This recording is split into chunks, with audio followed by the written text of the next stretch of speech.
ایک جنگل میں بہت سارے جانور رہا کرتے تھے۔ شیر جنگل کا بادشاہ تھا۔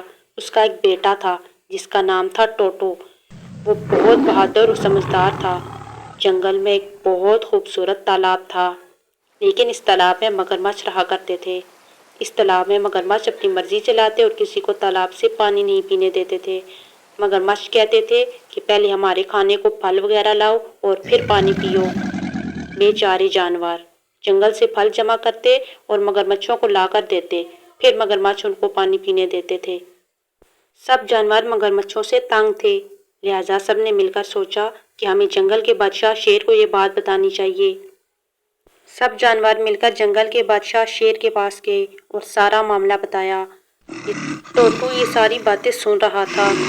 سب سوچ رہے تھے کہ مگرمچھوں کا مقابلہ کس طرح کیا جائے۔ اتنے میں ٹوٹو بول پڑا کہ مگرمچھوں کو کھانے کا بہت شوق ہوتا ہے اور ان کا سب سے پسندیدہ کھانا خرگوش ہے۔ اب تو شامت خرگوش کی تھی۔ اتنے میں ہاتھی بول پڑا، ہم خرگوش کو مار تو نہیں سکتے؟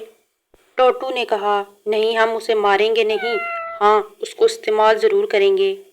سارے جانور ٹوٹو کی شکل دیکھ رہے تھے کہ اس چھوٹے سے بچے کو اتنی عقل مندی والی بات کیسی سوجھی۔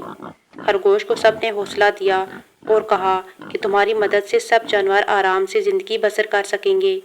سب کی حوصلہ افزائی پر خرگوش راضی ہو گیا۔ سب نے ایک بہت بڑا گڑھا کھودا اور اس کے اوپر پتے ڈال دیے تاکہ مگرمچھوں کو پتہ نہ چلے کہ ہم نے ان کے لیے جال بچھایا ہے۔ اب کام شروع ہوا۔ خرگوش مگرمچھوں سے بغیر پوچھے پانی پینے لگا۔